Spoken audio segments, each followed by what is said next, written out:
This is Charlene Burke with Grow Because You Know. That's www.growbecauseyouknow.com. Welcome to Morning Mindset Cafe, where today we are discussing Napoleon Hill's Think and Grow Rich. More specifically, near the end of the book, we are talking about negatives. Just how susceptible are you to the negatives? And if not, why not? Because there are some of us who are. We are susceptible to the negatives, to what other people say, to the criticisms of other people, to our own minds. Our own minds getting in the way. And the more tools that we have available to us to combat these things, the better off we all are. And this is where we can learn those tools. So I ask you, how susceptible are you to negatives?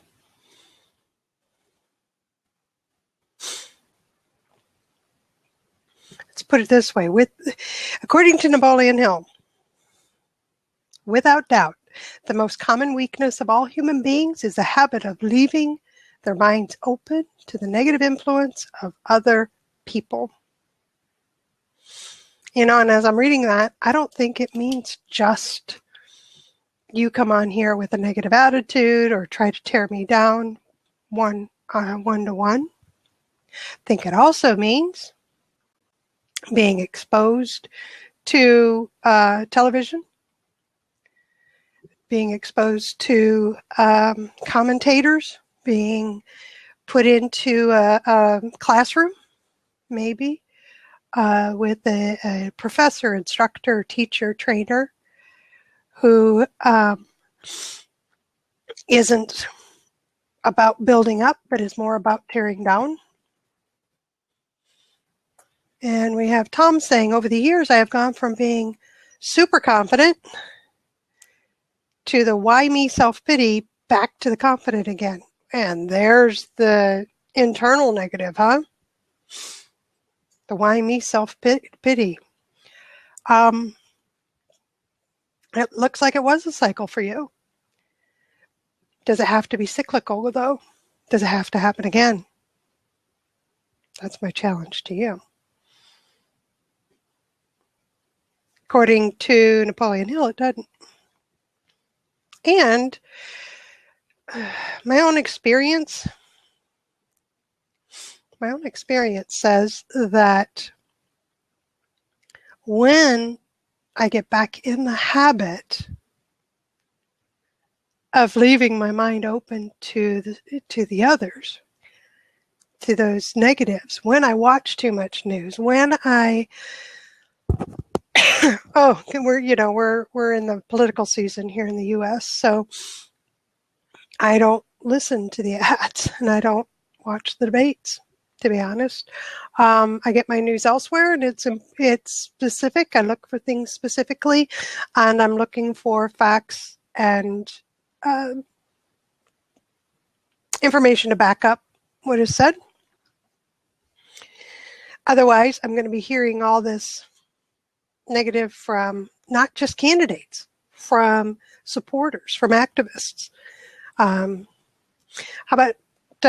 susceptible are you to your news feed on social media? Think about that for a second.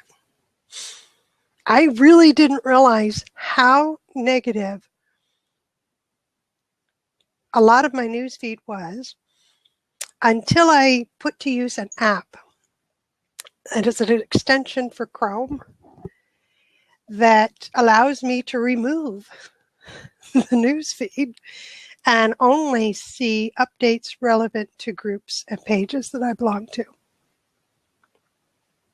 Now, I could still see if I go to my lists of people, I could still go there. But if I go to Facebook and I have this app turned on, I have no idea what anybody's posted personally. I only know what's happening in the groups that I belong to. When I did that, and then I turned the app off, And I looked and I said, are you kidding me? Look how many people are trying to tell me how to think, feel, and believe.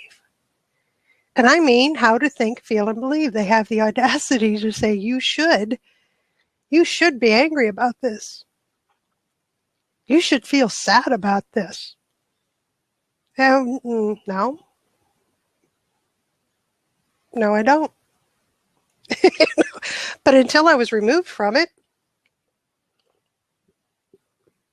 honestly, I thought, I'd see it. But what I've learned is that it still gets in there, doesn't it? It still gets into my mind. So, thinking all that through and knowing that we have that habit of leaving our minds open to those negative influences, my question now is, how do we protect ourselves from that? I want somebody to jump in or comment in the side or a combination of both. Because we can protect ourselves against those negative influences. We can put our willpower to use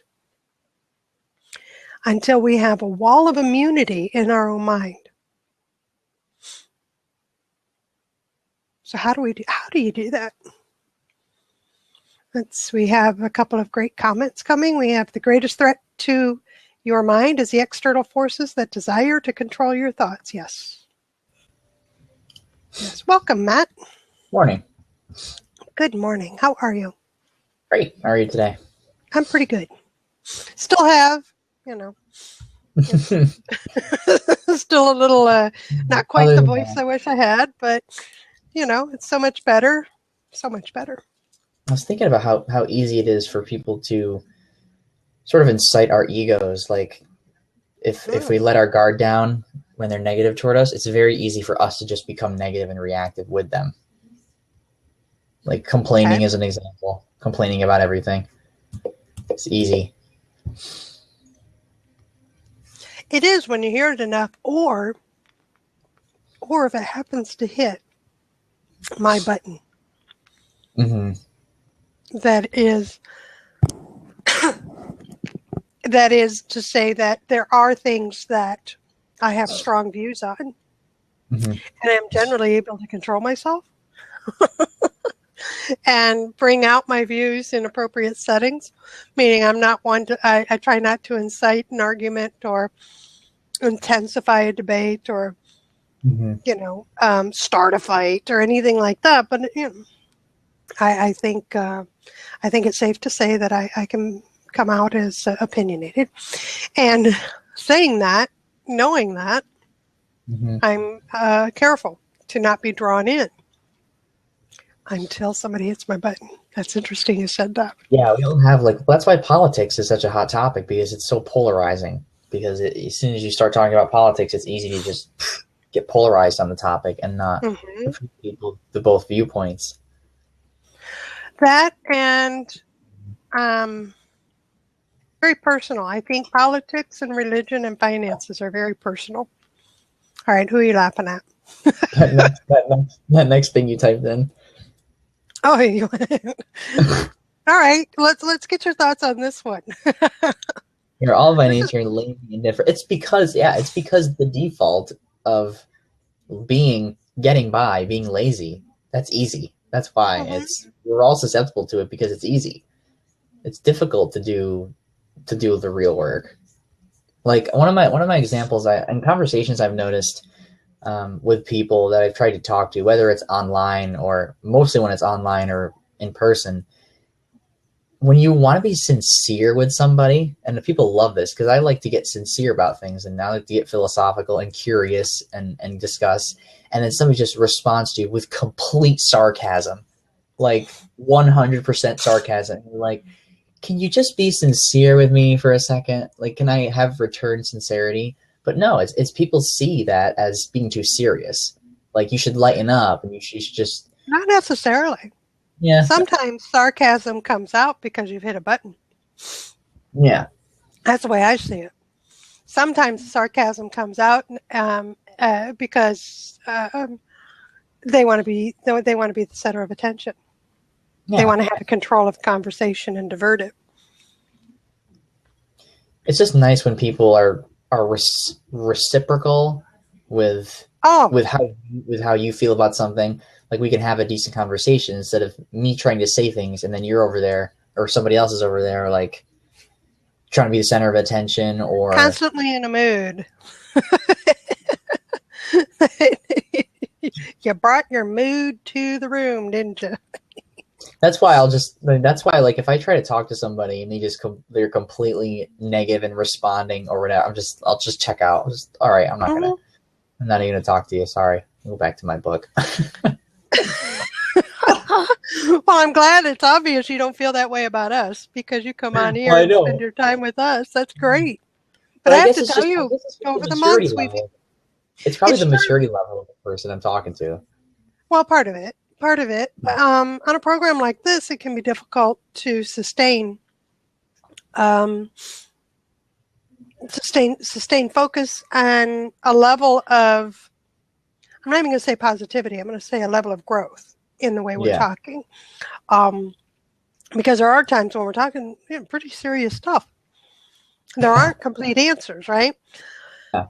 But it really does all boil down to, you know what? Let's get back on track. Let's talk about the stuff that actually matters. Let's talk about how in the world do you do this? You know, how in the world do you stop being lazy and indifferent? And you know, where does that start? How do you do that? Do you know? Well, in my life, you know. In my life, I think it's really just about challenging myself, because it's default to, like you said, set up habits to counteract the negative influences. Set up habits that challenge yourself. I've been reading that Simon Sinek book that talks about overabundance. When we get into overabundance, destructive abundance, it's easy to get lazy because everything's so easy. So I think maybe the key is to keep the pain of growth a little more than the pain of being uncomfortable. Because if you're too uncomfortable, it's easy to get lazy. So I think it has to do with challenging yourself in specific ways. You have to challenge yourself in order to grow, or allow yourself to be challenged. We can put it that way. Yeah. Which could be viewed as, when something does happen, how do we get through it? How do we look at the other side? When we do get through it, have we grown from it? Can we look back and not be as angry? See, to me, that's growth. Yeah. There are some instances. There are some instances in our life that we still look back and say, deep breath. But we're not as ticked off. We're not as angry. It was really hard to endure, but man, that was awesome. I grew a lot from that. You know? Okay, we're not to the part of man, that was awesome. But we are. You know, and that isn't it. I love the way you said it. I really do, because I admit, in some instances we are not there. I'm not quite sure why. You know, it's one of those that it's going to have to take some attention and completely rid of. But we don't get as angry, so that tells me there's growth. You know, so I mean, we don't want to go out and get the shotgun. You know. Yeah. Well, that's gone. Okay, so we've improved. Angry and you feel guilty and you feel like you regret something, then right. So at least we're able to think it through. Van's saying you must have a goal bigger than yourself. Yes. Yeah. You gotta have. I mean, if you don't have a goal any bigger than yourself, then you're not gonna want to challenge yourself to grow at all. I mean, there's got to be a challenge and a drive. Okay, so you guys want to hear something new from me? Sure. All right, so you all know about my beginning of my business and doing Toastmasters so that I could learn to speak in public, you know, much less actually speak coherently. It began with just speak. You know, so 3 years of that, and then many years now of practice. So everything's coming together. This is not bad. An actual goal of mine and I've said this before, one of my goals really isn't to just be a public speaker and to go out speak regularly from the stage. But as part of the other goal of growing my business, it is. It's just not the primary goal. It's not the biggest one, right? So Van's saying have a goal bigger than yourself. Yesterday, I was in a conversation with somebody who has experience, has worked with actors and speakers, and she says, Charlene, I'm opening up an agency and I want you to be one of my first clients. I want to represent you because I want you to speak from the stage. I've seen you. I like what you have to say. I know some people I can get you in front of. I think I can get you, cool. Some speaking engagements. And I sat there for a minute. We talked some more, and details of the financial stuff is really attractive. And, her cut and the whole bit. And here's the big deal for me. Two of them. The first one is, that was my response. Oh, well, isn't that cool? All right. That to me shows big growth. A couple of years ago, I said, oh, no, that's okay. Okay? And so the second piece of growth is, as I was talking with somebody else, they said, yeah, there's something happening in Florida that'd be really cool if you were up for doing it. It's too soon. It's like a couple weeks. Mm-hmm. I have nothing prepped. I'd have to start something over. And I said, oh, that sounds like fun. How many people are you expecting? Oh, about 4,000. And I admit to saying, yes, that was oh, wow. Whoa. Yeah, because the biggest group I've ever been in front of, I guessed, is about 800. I said, well, maybe next year. So again, this is a way, I got goal bigger than me now. And it is. It really is, and it's available, and I can go do it now. And the second one is to be able to see where I am now compared to where I was 2 years ago, 8 years ago especially. Wouldn't have happened. Mm-hmm. Just would not have happened. So that's one of the ways, I think, that we can counteract those fears of the negative influences. This was the whole point of this. Matt, you're talking about having it bigger so that you can challenge yourself, be willing to challenge yourself, be aware of where you are. Well, one of the habits that I have developed is, where am I now compared to where I was before? Something new has just come into play, and how am I reacting versus how I would have reacted before? And that's one way I'm able to measure my own personal growth, which is in direct correlation to the business growth. Because as I step out and I become more confident and all that happens and whatever. So I just want to put that out there. It's one way to set up a good habit, is to think a little differently. But as Matt said, become aware, but also to have that goal that's bigger than you, as Van said, that that awareness allows you to be willing to challenge yourself. Yeah, it doesn't happen all at once, too. I mean, if you can stick to it long enough to see that there's progress when you're committing to it, then there you go. Then you know that the way you're responding is causing you to grow. You're growing through what you're responding to. Well, I like that. Stay with it long enough to at least see some growth. Yeah. A lot of people want it to happen immediately. It takes patience. Okay. So even though you're sticking with it and you're not you're comparing yourself to what you think you can see yourself as being way up here, right? I'm starting here.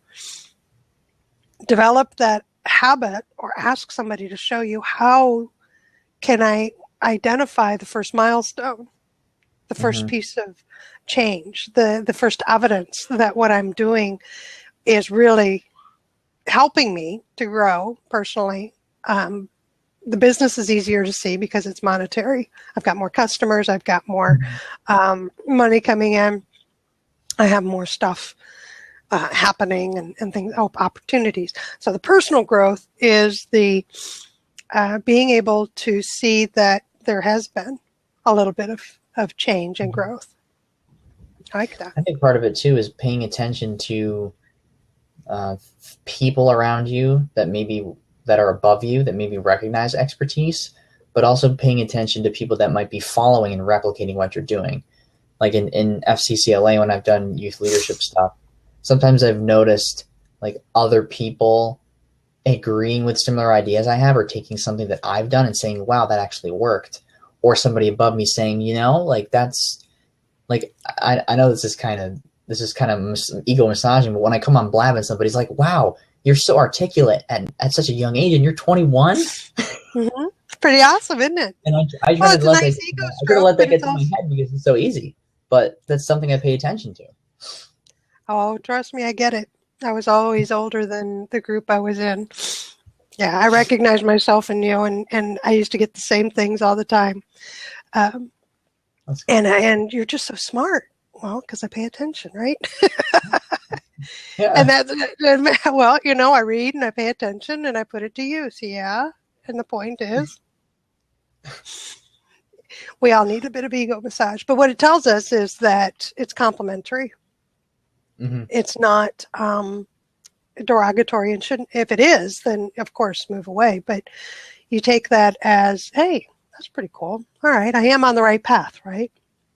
Yeah, it's not validation. It's just somebody pointing out something, some way I've complimentary. Served. Yeah, complimentary. Yeah, and it's very different than validation, isn't it? Yeah, it is. It's very different. All right, I'm gonna hop out and let somebody else hop in here. Brian, you can hop in. Dear. I always sought out older kids and adults because of me too. I always talked more to adults and people older than me just because of the maturity level. Absolutely. That's I can see that as a weakness. Interesting stuff. They talked about much more interesting things. Yeah. Here comes Will. There he is. Okay, Matt. Thank you so much. Good to see you. You will. Have a great day. All right, Will. Good morning, my friend. Good morning. Oh, you moved. I'm sorry. The mic. Yes. All right. We can hear you now. It does that. I swear from the very beginning it's been like that. I don't have any answer for that right now. It's fixed now. So what do you think about this? I think this is I like this topic today just because I have focus today, and so I think it has a lot to do with focus. So I was listening to you earlier, and when you were talking about when people do get under your skin, like when they talk about certain things or whatever, and you're reacting in a way. Yeah, you're reacting in a way that you really shouldn't or you don't want to. Mm-hmm. And the thought, there's an acronym for this. I don't know what it is, but you shouldn't engage or you shouldn't put yourself in vulnerable situations, so to speak, when you're hungry, tired, lonely. Oh, halt. Yeah, exactly. If I'm too hungry, angry, lonely, tired, I ain't pretty. Angry, that's the word, yeah. Yeah. It ain't a pretty Charlene here. But it comes from the point that I see it's like we're all broadcasting and receiving stations, right? Mm-hmm. We're always but generally we're either in one mode or another, right? And so like when Matt was talking about, different people he's talking to and they're being sarcastic or whatever, he was being vulnerable, or what you call being receptive. And they were being not vulnerable, you know what I'm saying? And they were they were not honoring that the mode that he was in. In other words, a lot of people do this, like you were talking about in Facebook, where they feel like they can speak into your life, where they can tell you how you should be or feel or think, but you can't do the same to them, right? Mm-hmm. And so to me, when you're going into the receptive mode, you do that with friends, people you share views with. You don't do it with just random people, because they don't really have your best interest at heart. They don't really know you, and it's kind of like, who are you going to let program your mental computer, right? Who are you going to let help, encourage you? Like you were just talking about, Matt was just talking about people who, spoke positively to him. So those are, thoughts and feelings that, okay, yes, I can let that in. That edifies me. That strengthens my integrity, But when it's negative, or when it's taking away from your integrity or your strength or your vision of yourself, your best vision, then that's when you put up those walls. That's when you say, no, okay, this communication, this conversation is not beneficial to me. So either I need to get out of it, or we need to change the conversation to where it's a benefit to both of us. So that's how I see, because I think it's always happening. And if you're more clear about what you're doing and what you're wanting to do, then you strengthen your broadcast. You strengthen your message to yourself and to the world, and you get better results. Like you were talking about in your business, you began to focus, you began to repeat, behaviors and actions that strengthened what you were broadcasting out, and so you were sending out a clearer signal that people can pick up, and people who resonated with it, or people who were wanting to support that, were drawn to you. But if you don't have a clear signal and you're just random all over the place, it's a whole lot of bad things happen. First of all, not bad. It's just that's how your life is going to be, and that's how you're going to feel. Your feelings are going to be random. Your results are going to be random, and the people that you draw into your life are going to be random, and your response to them is going to be random.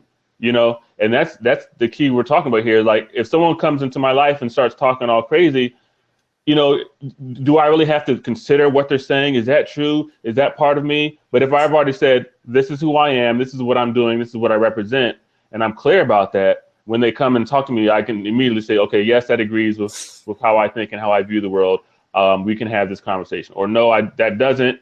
If they're open to negotiate this, then we can negotiate. If they're not, if they're completely in their broadcasting zone, and they're, you know what I'm saying, and they really are strong about this, then okay, we can agree to disagree and have a talk about something else, but we're not going to engage in that way. And so, it's hard work, but I think it's the most important thing you can do is get clarity about yourself, get clarity about what you want to do, what's important to you, your views that you have. Of course, you're going to be malleable, but you want to be malleable in a safe space. When I'm talking about malleable, I'm talking about being vulnerable. When you're ready to open up and look at different views, you want to do it when I say in a safe space, with people who are going to honor your vulnerability, who are not going to attack you and he's opening himself up to maybe think that he may be wrong about something. Let me pounce down his throat and beat him down, which is what a lot of people do, because they just want to be right about everything, and or they want to win. The intention. Yeah. Right. Yeah. And so, but if you're among friends, if you're among people who, like you say, in this kind of environment where we're all just looking to learn and grow, and we're recognizing that we don't know everything, then it's in a more safer space that you can become receptive, like most people become receptive in church, or in an environment where they know that's the intention. We're all here to grow. We're all here to learn, or like these workshops or these seminars. That's when they become receptive, because they know the person's an expert, or they know the group is focused on that growth, or on conversations like this. So I think that's where you want to, be selective about where you let your guard down, and where you really let people speak into you. I love that.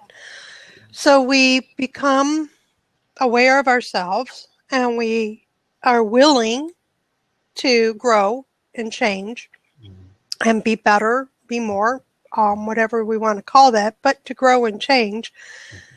And in order to do that, by that self-awareness, we're able to recognize the environments we really should be in. That's what I'm hearing you say. They're out there. I mean, and I'm glad you consider this one of them. That was my intention, is to set up a safe place that if you don't know, you say you don't know. If you do know, but you think you're off, or we are all here to share our own experiences so that we can grow from each other's experiences and maybe not have to experience it ourselves. Doesn't always happen. Most of the time it doesn't happen, but at least we find out how to get through it and what the end result can look like, right? Yeah. And you come to a point when you're able to recognize that this isn't a place. So as Matt was saying earlier, if all of the comments to the side turned negative instead of just one, right? One comment, It's not that big a deal. But if all of them suddenly became sarcastic or negative, like a flood of them, this isn't the place for me to be. Right. Honestly, I would shut down the blab.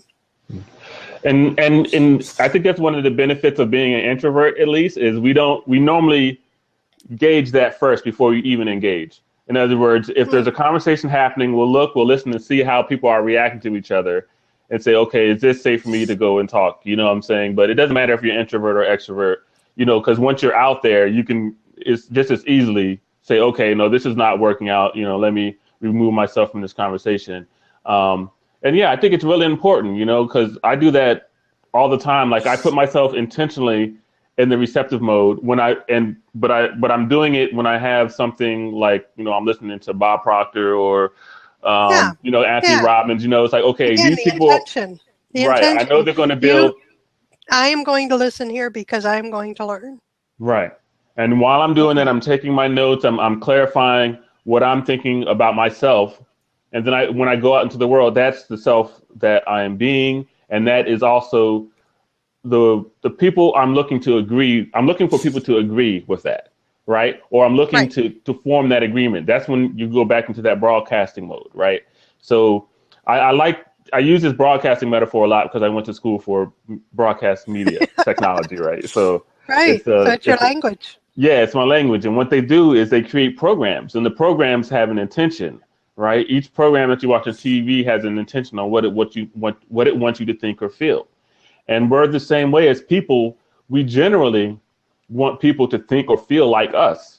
That's what you're noticing. Everyone's telling everybody how to think or feel because we want everyone to be like us, because that means they accept us. We're part of this group, and that's the reason that you have this divisiveness when you talk about things that people know they don't agree on, and so, that being the case, I think it's a recognition. I think it's good to recognize that, but don't think it's a good thing and that you should always be that way. In other words, like when I go out into the world, just because I know that that's human nature, it negates your ability to learn and grow from others when they don't agree with you and when they don't see things your way. You got to say, okay, I'll consider your viewpoint. I'll consider your perspective. And I think just having that awareness that people want everyone to be like them. Most people aren't going to say that, but just from my observation of people, if you notice anybody, if you listen to anybody, they're mainly trying to convince you to think or talk or act the way they think that you should, right? But that's why I think it's so important to become self-aware, is because then you can learn from yourself, because most of the time people are telling you to act and think in a way that they don't even themselves. They have a higher view of what should be done. Like, parents, do what I say, but not what I do. Right. And so they have a better what they're expressing is the ideal, not the reality of where they are. Right. And when you speak from something that you're not actually living, you're not actually giving good advice to me, because you don't really know what you're talking about. It's like you're telling somebody to live up to something that you're not living up to. Therefore, you don't have that ring of truth that is really that's really going to resonate. And so that's why when it goes back to people want you to be like them, and that's where you come from, the bullying and all these other negative behaviors that people have towards each other, is because they're doing the same thing in a negative way because they're not healthy in themselves, And so I think the best way is I like to use the word integrity, gain integrity in yourself. And when I say integrity, I don't mean like don't lie to other people and all that other stuff, which is part of it, but really meaning the alignment with your own thoughts and beliefs, your own behaviors agree with how you actually believe and how you actually see the world and what you think the best thing to do is, because we have all kind of wisdom within ourselves, but we don't align with it. And that causes that upset, that emotional imbalance, all these other things that we do to ourselves that aren't good because we're not actually living up to our own standards, Yeah, I like that inner integrity idea. integrity in it and build your own character based on your values. It gives you strength. It's like if I'm made of bricks, every brick should be solid and fit together, and the ceiling should be strong, because then I'm less susceptible to that negativity that comes in because there's not a weakness there. Is it the same idea as having developing a very strong sense of right and wrong? The same idea being that there's that wall there it is. It can be a black and white issue in terms of, is this right or wrong? Yeah. And you can disagree with me, but according to my value system and how I view the world, it's wrong. So there's that definitive place that I come from, rather than, well, there is a possibility that you might be right.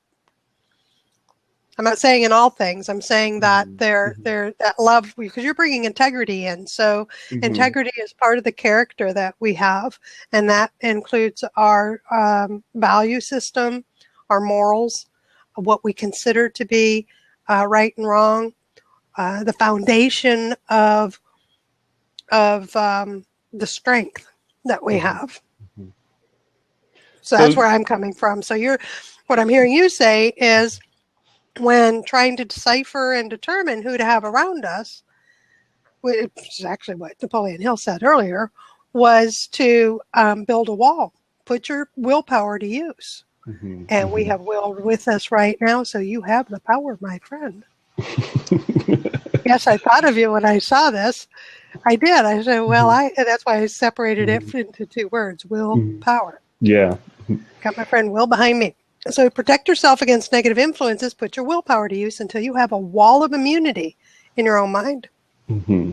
That's what I'm hearing you say. Yeah. It's so like when I was talking about, okay, I'm going to listen to some Bob Proctor, I'm going to listen to, I don't know, Louise Hay or whoever, and taking these good thoughts, that's when I'm creating that wall. That's when I'm saying, okay, this is my view. This is what I believe. I'm saying, like, I speak from my heart. I believe people should, be able to be honest with each other. I believe we should be able to support and work together. And so that view is very clear. And this is where you're coming to with this right and wrong, because, I was hemming and hawing at first. It was like, I don't, you see, I'm kind of with the. It's hard to say this is the right way. It's hard to, yes, it's hard. It's hard for me to agree with something like that. But this is where I do agree with it, is that, okay, yes, I do have a clear view on how things work, and it does, but, it does come to that accepting of others, and an ability to communicate, and the only reason I'm saying that is because, and so, yeah, when we have this conversation with somebody, who may see things differently, that is where I do draw the line. Okay, if you're not looking to edify yourself and all us, if you're looking to attack and fight, then yes, I do say that is not a constructive activity for us. And so I use different words rather than clear right and wrong, just because I feel like we when you're acting from your heart, there's a broader intelligence that needs to be applied when you're judging than just a set of rules that has no ambiguity. In some instances, yes, in some instances there is a very clear line of right and wrong. And in some instances I have no problem just outright saying you're wrong. We can agree to disagree, and you can leave now. But the same thing happens when I express the same level of belief. You're wrong. When people have told me you are wrong, and they express where they believe themselves to be right, I'll respond the same way. We're going to agree to disagree, and I'll leave the room now. And it's again, it's there are I can name some of those instances. It's very, you can't sway me. Cannot, will not sway me from that activity is wrong. That behavior is wrong. That way of thinking is wrong. And And that's really what it's based on. It's the behavior that is an extension of the type of thinking. So that's where judgment comes in. And I will judge you based on your behavior because that is an extension of your thoughts. And if I judge you to be in alignment with who I am and where I'm going, it's a wonderful thing. You've just been added to my circle, right? But if I judge you to be in opposition and unwilling to come on board, and even into the point of you having your own wall, that your absolute refusal, then I will tolerate you because I have to for the environment we're in, and then I'll walk away. And so I think that goes back to what we were talking about as far as when you should be receptive, and when you should, when you're in that broadcasting state. And so I agree that, you got to do that. But I also think that, when you're away from that situation, it is worthy of contemplation. It is worthy to say, okay, in that instance, was my observation true? And was there any truth in their opinion? Right? Because I just want to make sure that we don't make ourselves stuck, when growth is possible, because and that's why I'm saying that there are only those handful of things, right? Maybe two handfuls. That there is the absolutes come into play. It is wrong. Yeah, and it is not in line with. It's just wrong, based on my values. It's wrong. My own behavior reflects that. My own thoughts reflect that. And it's not in everything, of course. I don't have clear, I can't. We're dealing with people. But that's why there's acceptance and tolerance, right? Acceptance is saying, all right, this is who you are right now. Nothing I can do to change who you are right now. And then I have to decide, can I tolerate that behavior or that attitude or that those thoughts you're sharing? And if I can, okay, I can tolerate that. And when you talk about tolerate, sometimes that's why when people when I hate being tolerated, but it happens. But you got especially when you're in a work environment, right, where it's kind of like, okay, you got to work with these people, right? And so that's where when I see people starting to go in a way that I know is really going to get under my skin if I let them continue talking about it, I divert the conversation. Sure. Please, let's talk about something else immediately, because if I really get the full view of your opinion in this matter, then it's really going to trouble me next time I see you and I have to work with you. So it's like, okay, when you see someone going down a bad road, and that's where I'm like, okay, hey, what about that weather? It's like how about those Colts, in Indianapolis, or how about those cats in Kentucky? Yeah, it all comes back to knowing yourself, doesn't it? It all comes back to growing enough to be aware enough to understand, to even see that, and to see it when somebody else does it to me. And to recognize it for what it is and to say, yeah, I'll back off. I think that's a level of maturity. I think it also is there's a level of wisdom that comes from experience and remembering it and acknowledging it and being aware of who we are in that particular situation. Now, here's what's always fun about that. My experience has been there are people that 20, 30 years ago, I walked away from. Absolutely walked away from. My values from then till now have not changed, but they have.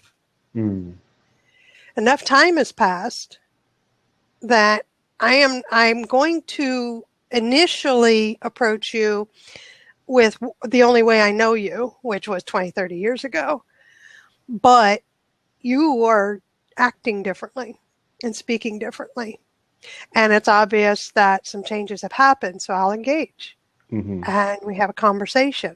And I can tell you there are many that I've come across that are, I don't know, I call them acquaintances today. I'm perfectly okay if they jumped into a blab. and had a conversation. We're still very different people, but that's not the point. The point was, it really came down to a value system of right and wrong, and where it had nothing to do with politics. It had to do with, well, in one instance, it had to do with views on abortion. In another instance, it had to do with how you treat other people. That I know this fella, and today I can talk to him, but he's the same fella that truly believed it was perfectly acceptable to backslap the wife to keep her in line. It's what he grew up with. It was the culture he lived in. Yeah, see? Yeah. So it's like, yeah, we're not going to be friends. But again, see where I'm coming from? These are just people, and we're talking, and suddenly it's like, you did what? and why would you do that? You know, and my side, why would you do that? And why would you think like that? Because I want to know more, you know. And no, you're not going to be, no. The thing and of course, there's other things with both of those in other instances like that. There's clear delineation for me, right and wrong. And today, I've come across the same people, and no. You know, I mean, this one fella in particular began going to church, was exposed to different people, different men, different relationships, started seeing what he could be, wanted the kind of marriages that he was seeing around him. So he made the effort and he made changes. That's what he shared with me. Right. And he put in some effort so that by the time I saw him again, he's a really nice guy. You know, and I knew his wife was safe. And the other things that were part of it. So that's what I'm talking about when it comes to you I like you have a mature view because you allowed him to change and to grow. It's not I'm meaning you allowed him to change and grow in your mind and your view of him. Yeah. You recognize that life has happened since the last time we talked, you know, and he has possibly changed. So let me talk to him. I'll give him that space. And I think that's where I was talking about the judgment aspect of it, is because we're all constantly growing and changing, you know. So yes, that person may feel this way right then, but they are in a process. We are all always in a process of growing and developing. Always a work in progress. Yeah. And everyone is trying to learn how to be happy and love life. You know what I'm saying? This is what we're all working to do. That's the hope. What if they come across those that aren't? Well, in your view, they aren't. And so it's hard to do, because I took possibly a year or two contemplating this, and it wasn't the smartest thing to do, so I don't suggest it. But I was really contemplating all the bad people and why do they do what they do, you know, and so I was meditating on it. So that's why I said I don't suggest it, but I was meditating on it. I was, you know, and I really got into the darkness about what was going on. And so I'm not going to talk about my results. You went in a scary place. Got it. Yes, I went in a scary place and I saw scary things. But the truth of the matter is, at least one of the conclusions I got, is that people want to be healthy, they want to be happy, they want to be healed, and they're lost, right? And so if you don't know what is the right behavior, because we're humans, we're automatically programmed for pleasure and against pain. And seeking it, yes. Yeah, we're seeking it. And so what happens is, because of what happens during our developmental stages, et cetera, the path that they see to pleasure is one that we would call wrong. Yes. And so to their minds and to their programming, this results in pleasure. You know, but it's the best pleasure. It's the best pleasure they think they can have. That's another thing. It's not even that they see other people living other ways, but they just don't think they can have it. And that's where you were talking about the guy. He started saying, "This is the best way I know at that moment in time. This is the best way I know to have a healthy relationship or marriage." So let me say here that Napoleon Hill was saying, before I go to Ron's thing, is that we can protect ourselves against those negative influences by putting our willpower to use to build that wall and developing habits to respond to situations like coming across those that we have a very clear difference. And one of the habits that I have is when I come across somebody that it's wrong, is to determine quickly, am I the person that is to be of help here? Is it up to me to be of help? And sometimes I've been wrong. Sometimes I've been wrong when I walked away, and I've looked back and said, other things obviously were going on, because it's evident that I could have stepped in. I don't even say should have, because I understand that there's other things that got in the way that helped me to say, I'm not the one. But there are times when it is recognized by me that I say, I am the one. I can step in here. I do have something to offer, and it appears that I'm called to be the one to help. Maybe change a viewpoint, to offer a resource, to show something different. And I do. When I step into that, it can be it is a rewarding experience. Even when it goes south, it is a rewarding experience. But that's one way, if I can build up some immunity against that deep influence of being pulled into that dark space, is to say and to recognize I am not the one to fix everybody. And yet it is up to me to ask, is it my turn now? It's almost like that's not how I say it, but it's almost like saying, well, is it my turn? Yeah. Is this being presented to me because it's my turn to step up? And if it is, then I do. I need to. And if it's not, based on the information at the time, then I don't. And those couple of instances that I mentioned before, it was not me. It was not up to me. Walking away was the best thing to do. Leaving behind is the best thing to do in many instances. But again, I agree. And I think you can apply that in such a broader sense, meaning, especially like when you're talking about Facebook and all these different things happening around the world. Like, I had to just unfollow a lot of people, because that's the same question I asked myself. Am I going to do anything about this? Is it worth my time and energy to engage in this? If I'm not, then why do I have to keep seeing it and talking about it? So you're right. It's like, okay, there's so many issues in the world. I'm not going to list them, but okay, something's happening. I'll just use a general one that we don't, more likely not personally attached to. Okay, okay, people in China are working in these factories and all. You know what I'm saying? It's a bad thing. Yes. I don't need you to tell me about it every other minute, because if you're not doing anything about it and I'm not going to do anything about it, then why are we continually wasting our energy? Let's focus our energy where we can be effective and where we can be useful. Right. And that's where you talk about, am I called to actually make a change in this instance? Okay, so I can tell you that one of the most beautiful things about the USA is the level of philanthropy from the individuals. In today's atmosphere, for some reason, over the past, and I've seen it over the past 10, 15 years, and I'm not sure why. I'm not sure why the change in attitude.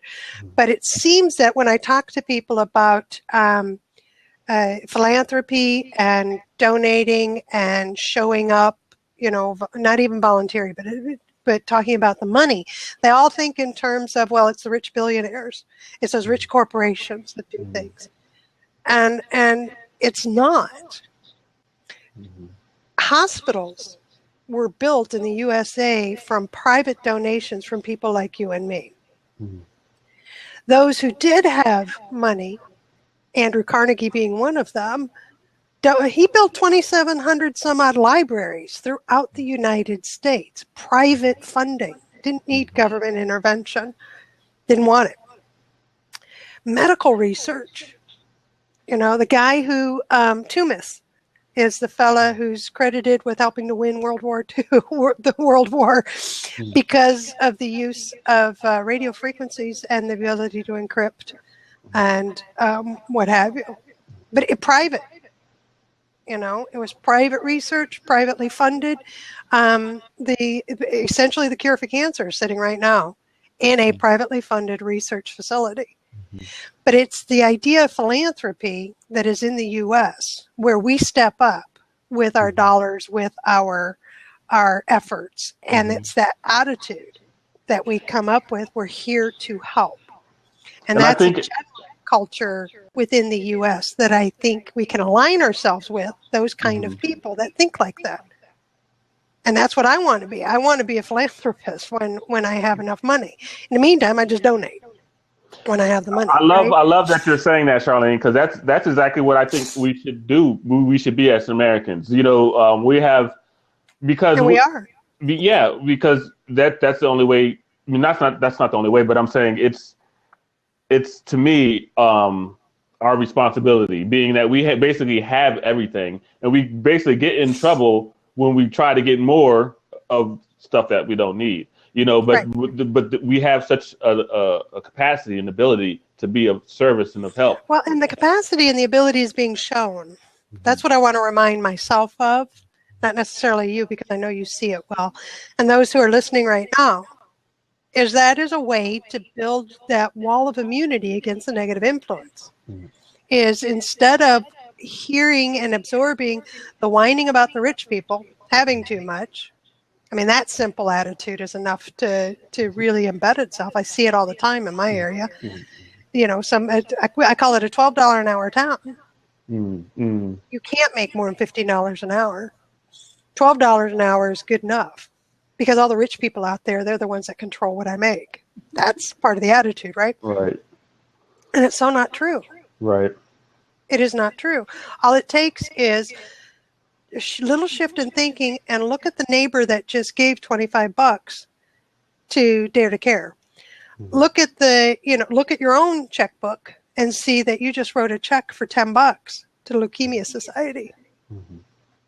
That's what keeps the philanthropy going. That's what keeps the good going. And when we can recognize that we can do it ourselves, then we can start seeing it on other people, and those are the ones that we can have around us to help build that immunity against that. No, that's not true. I see differently. Right.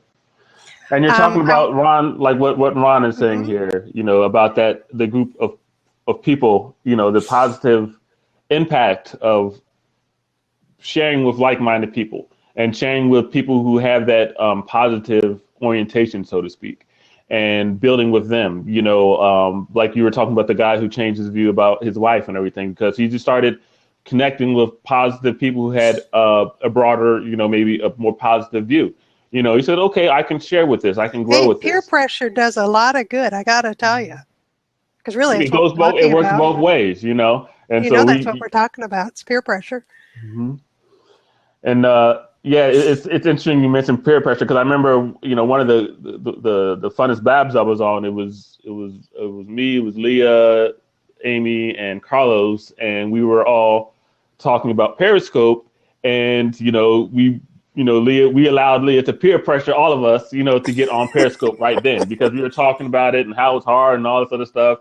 And so, you know, she wasn't having any of it, was she? Yeah, she wasn't having it. She said, you could do it. So she talked Amy into doing it. And then once Amy said she was going to do it, then Carlos said he was going to do it. And now they're in a competition to do it first. And I'm like, well, I want to do it too, you know? And so now we're all, you know, and so we all grew from that, you know, and that's that positive, you know, peer pressure that you can do it intentionally. You know, look at your friends, look at who's in your life and how they're influencing you, or what are you doing with them?